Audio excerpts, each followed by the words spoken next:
Welcome to Women of a Certain Stage, the podcast redefining how we think about menopause. I'm your host, Lauren Chiren, a passionate advocate for breaking the stigma and empowering individuals to navigate this transformational stage of life with confidence and clarity. Here, we're diving into a new era of menopause support, featuring expert advice, real-life stories, and actionable insights. Whether you're curious about building your personal menopause plan or you're looking to make an impact, you're in the right place. Let's embrace the change together. I'm really, really excited about having this conversation with you, and I appreciate whilst you are traveling that you've made time to connect. And it was such a privilege for me to have you on the program and to, watch you throughout that journey. But I'm just love you to share with people listening, why did you train to become a menopause coach? What prompted that? Yeah, good question. And it was great being on the program, and thank you for making the time to have me on your podcast. For me, I saw it pop up on your LinkedIn, and I guess my algorithms must have been, at play with the menopause. And I've just been really, really curious about, what I can do to learn more, because I'm one of these people that kind of entered menopause for like a reason that was, we can talk about later, hysterectomy. And I knew very, very little about it. So I was really kind of like looking out there, like, what is there? What can I do to educate myself? And I saw the menopause coaching stuff. And I thought, that sounds really, really interesting. That sounds like a piece of me, as people say. I just thought, just find out about it, because I do a lot about menopause in work, in my day job. And I thought it could be another string to my bow, and also educate myself, which I did massively. I learned so much about my own journey of menopause whilst doing the course. So it just started with a little bit of, digging around, and then it led to this. So yeah. And you said that you had a hysterectomy, but do you mind me asking why did you have a hysterectomy? What led to that? Yeah, so I'd suffered for years with endometriosis and had a number of operations and surgeries to remove cysts, to remove fallopian tubes. And, each time I had a surgery, the endo came back, and it was really impacting my fertility journey. I was stage 4, so I think they call it like different stages. I was really lucky that I was stage 4 and it was very severe, but I didn't have horrendous pain like every day, like unlike some endo sufferers who are, it's just debilitating for them. So I was stage 4, so my bowel was stuck like together. Everything was just, not in a very good way. But fortunately, the pain really only kind of came to light with more period time. So when it was like that time of the month. So I'd suffered with endo for years. I didn't know I had endo, actually, as many of us don't, because I think it takes about 8 years for diagnosis, I think, is like average at the moment. So I remember I went to the doctor with stomach pain, and I didn't have a very good experience, to be honest. She kind of, was like, oh, have you been Googling? It's, oh, you're obviously thinking the worst. And I was like, no, I'm not. I'm coming to you because I don't know what it is. So she sent me for an ultrasound, and that's when they found I had a big cyst, like the size of a grapefruit or something. And it's only through that surgery that I got told, oh, you've got something called endometriosis, which I had no idea what that was.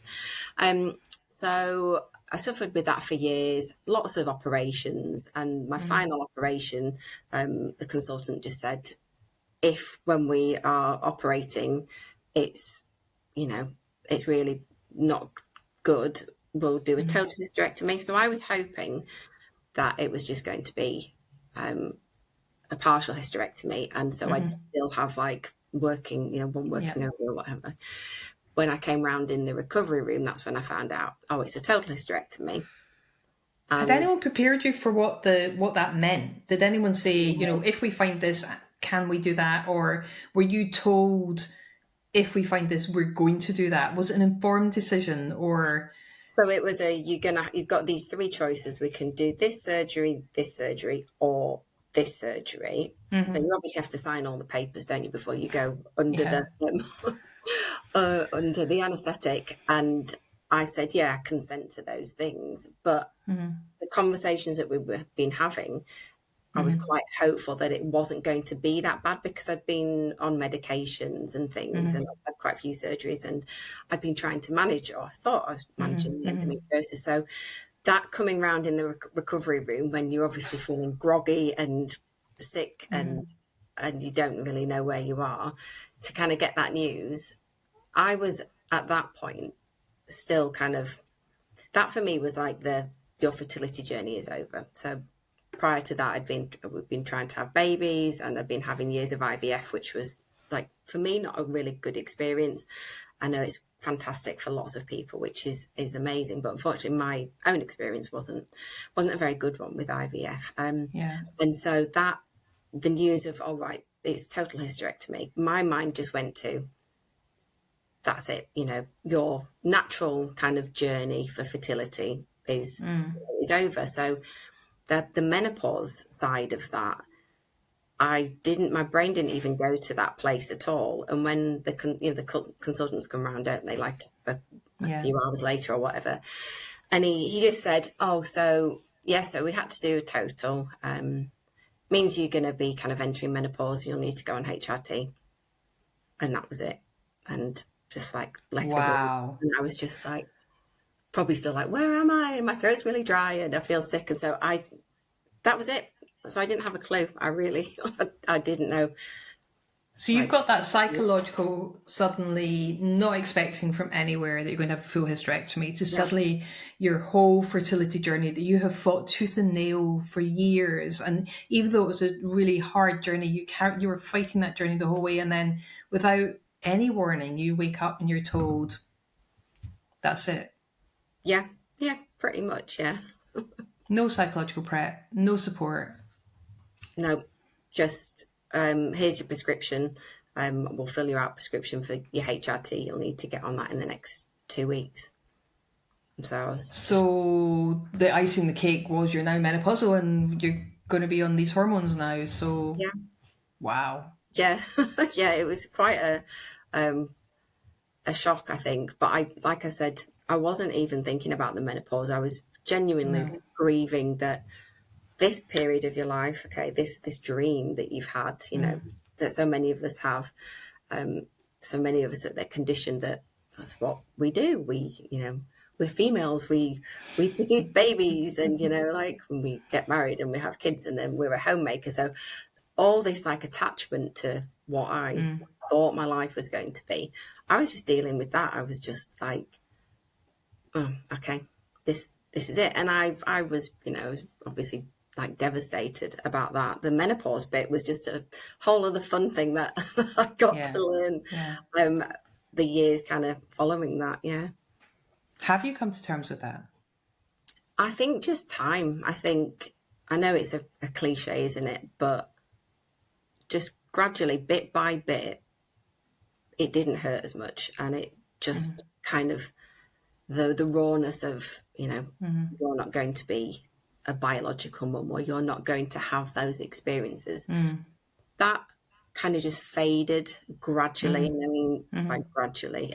There's still things now that can be quite triggering. Like, I'm not a massive fan of Mother's Day and, things like that. And, I've got a fantastic relationship with my mum. I'm so lucky. And I know not everyone has that. So I try and look and say, well, I'm super lucky with all the other things I've got.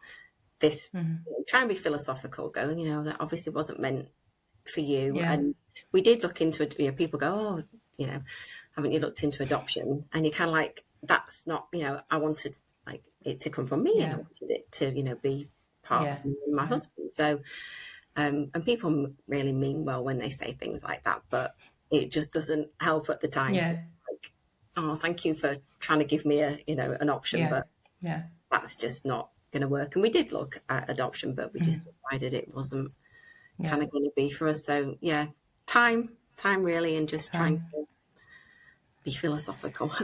So your husband, your partner, your husband? Yeah, husband. Yeah. So I'm guessing you're going through this together, but it's happening to you. Yeah. And do you have a strong social network? Like, was your social life a big part of this as well? I mean, did you have friends that were there for you? Yeah, I've got some fantastic friends, and I actually have a couple of friends that don't have children. And one friend, one of my best friends, who actually went through IVF as well, and she also, didn't have success. I don't like using that word, but for the purposes of this conversation, she didn't have success with IVF either. So we really kind of bonded over that, the kind of shared pain of not, getting to be the mums that we wanted to be. But then equally had lots of friends that did have kids at different stages, and that, as it always happens, when people are trying to conceive, there's always someone that seems to fall pregnant really easy, and but that's just part of life. You're not happy for them, you're delighted for them, but you you got that internal pain of, oh, why wasn't that me? So yeah, I've got a really lovely kind of group of friends that I could kind of go to depending on what I needed, I guess, at that time. And I think, your situation is something that I come across sadly too regularly, where someone has been thrown into menopause as a result of a hysterectomy, and often at that point where, they've been at the peak of trying to have a family, and there doesn't seem to be a lot of support for people that are in that situation. And I think there's a lot more people out there. That's one of the reasons why I'm so excited about the fact that you've gone on this journey, you've been curious, that you wanted to learn for yourself, and that you're already helping other people, because we do bond over our common experiences. We do connect with the people that best understand what we've gone through. And you've got that added layer over and above menopause. So I know that you're going to be out there and helping so many people. And I'm really proud of you for doing that. And thank you for using your experience in that way. But one of the other things we touched on is, you're in the corporate world, right? You've got a busy career. You've got a home life. You've been going through all of this other hormonal roller coaster with your endo and everything that's come along with that over the last few years, many years. How do you switch off, relax? I mean, what does that look like for you to escape all of this kind of craziness that is our hormones? It's a good question, and it's a question that I have to keep asking myself almost on a daily basis at the moment, because I think I do really have a tendency to, blur my work-life balance, and sometimes do too much. And, you've got your Teams and your emails on your phone, and you have a little, I'll just quickly check to see if something's, landed after I logged off my laptop. Yeah. And before you know it, you're replying to something else. So I know it's actually something that I constantly have to check myself with. When I am being good, I absolutely love the gym. I love sport. I love exercise. My husband and I play squash. I'm learning to play golf.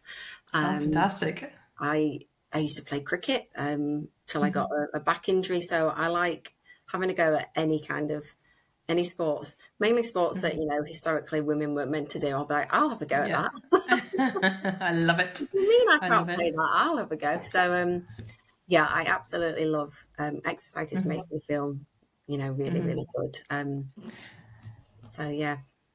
And I'm curious, how the corporate world's changed as well, because I know that, we had breakfast meetings, and then we'd have business evenings where we would go out for drinks after work as well. And it just became the norm, especially when I worked in London. Like, everyone went, because everyone lived so far away from one another. Yeah. When we were in London, we would go for drinks straight after work. Or when I worked maybe in Swindon or other places around the country or further afield, it was like the done thing to get together, and you'd have a drinks reception, then you'd have a dinner, and you'd have drinks with dinner, and then you'd socialise with drinks, or you'd have a work away day, and it'd all be based around, yes, team activities, but there was a lot of alcohol involved as well. And this is something we've touched on before. Yeah. Where do you see the role of alcohol in our menopausal transition and our corporate careers and social lives? Yeah, I mean, it's such a good question and such a hot topic. And I think alcohol is just so heavily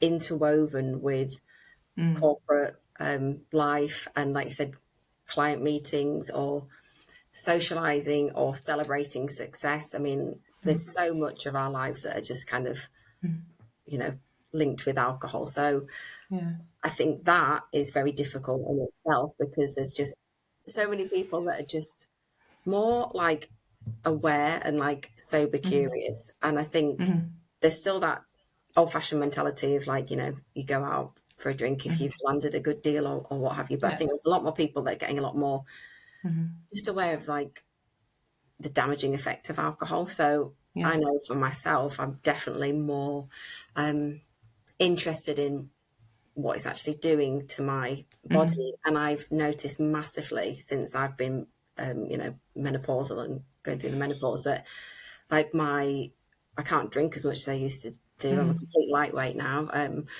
I also just get the horrendous, I feel horrendous even if I've, just almost sniffed a glass of wine now. So I feel crap afterwards. And I'm really at the stage of it's like, why am I doing this to myself? Like I'm ruining a whole weekend, or I'm not even actually enjoying it. And so really kind of questioning, why are you having that drink? I'm not like teetotal, but I'm very much reducing it massively, and it's making me feel so much better. It really is. So you used an expression, sober curious. Now, I've been on a few podcasts talking about menopause and alcohol, but I'm curious about that expression. What does that mean to you? What do you, what's the message you'd like to share with people about sober curious? Yeah, so to me, it means I'm interested in potentially a life without alcohol and just foregoing alcohol. So I think there's a lot of probably like stigma attached to the word sober and sobriety and things like that. So for me, it's just, what's my relationship with alcohol? What was it in the past? I don't think it was very healthy a lot of times in the past. Too much reliance on, binge drinking, going out on a weekend and having all your units of alcohol in like one evening, which that's what people, I'm not passing judgment on anyone that still wants to do that, but it's just that awareness that for me, that is not working for me. So, each to their own, but I'm very, very aware of that now. And I'm just very curious about what does a life, without alcohol look like for me. Just for people listening, can you share a little bit about your corporate background in terms of the type of work you do?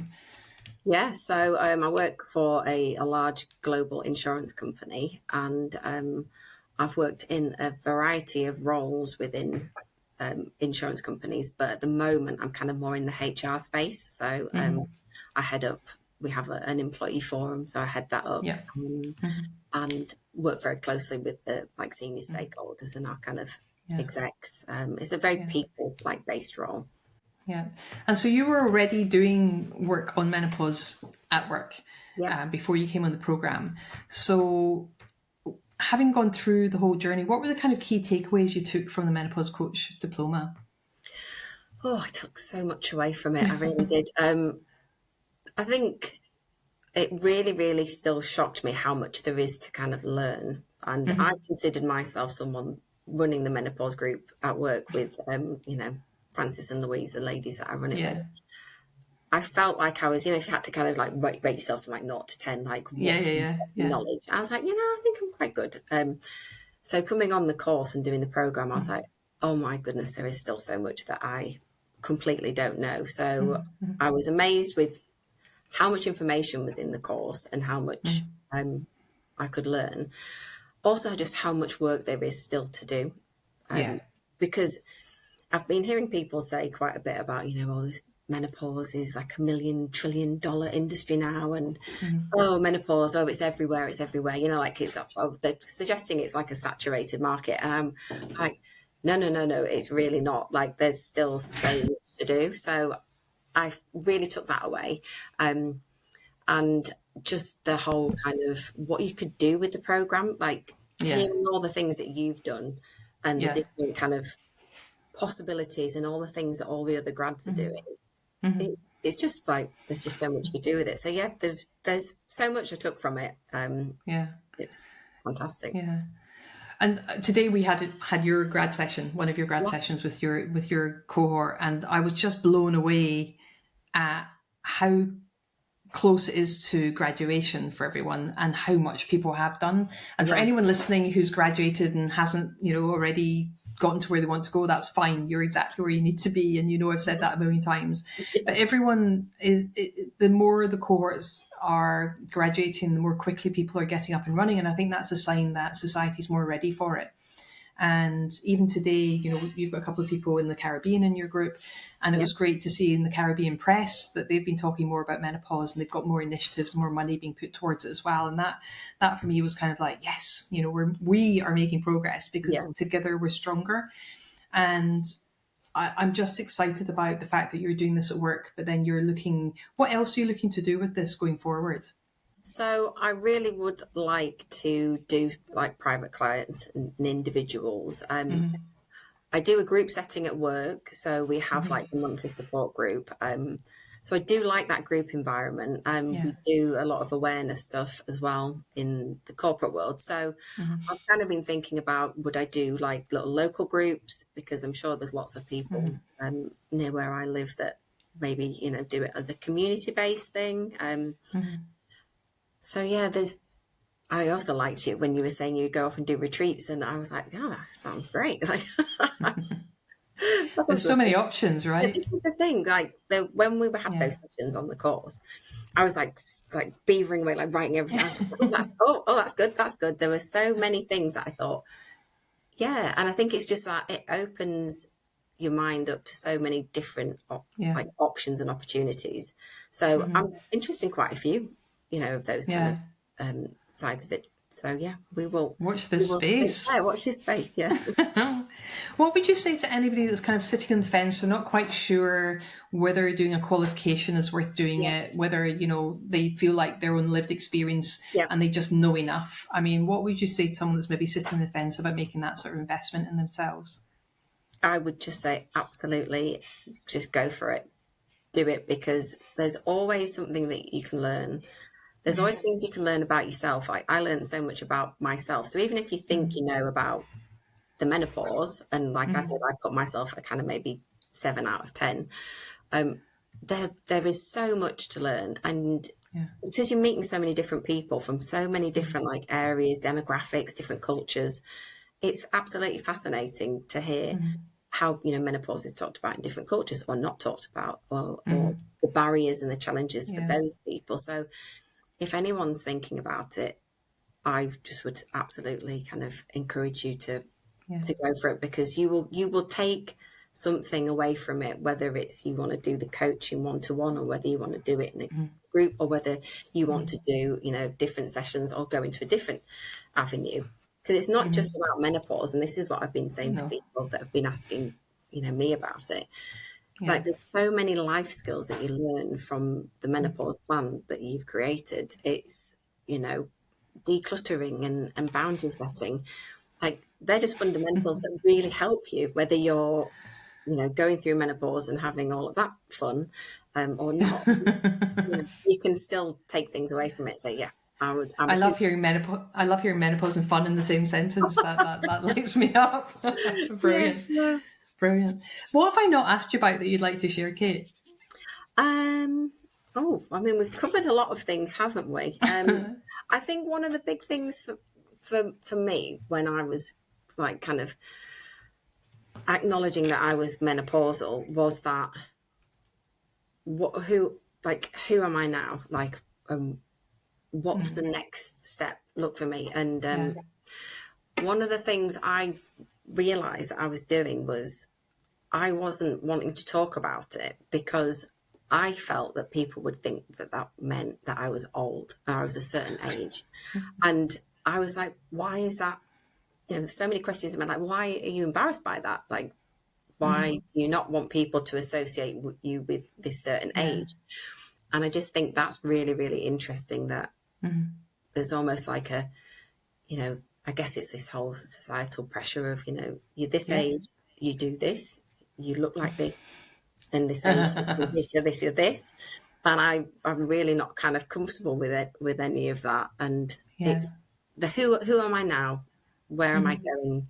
And people were very attached, and you get very attached to kind of, I think we talked before about, I look like this in my 20s, or I could do this in my 20s and my 30s. And I've now got wrinkles or whatever it is.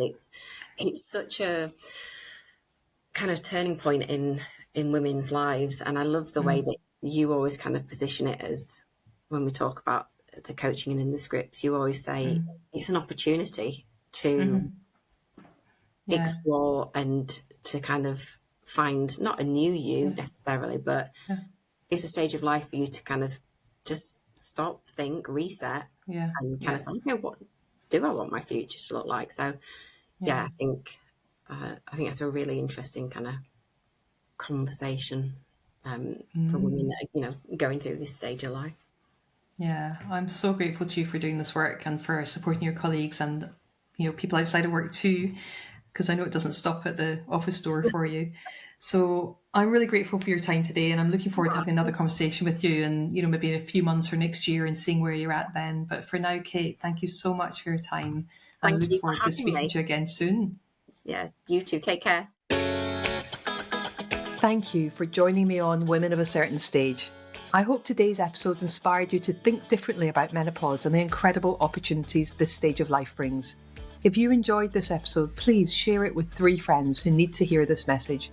Don't forget to like, subscribe, and leave a review. It helps us reach even more people. You can connect with me on LinkedIn at Lauren Chiren, or visit our website at womenofacertainstage.com to learn more about menopause coaching, inspiring events, and corporate training. Until next time, let's continue making a difference, one conversation at a time.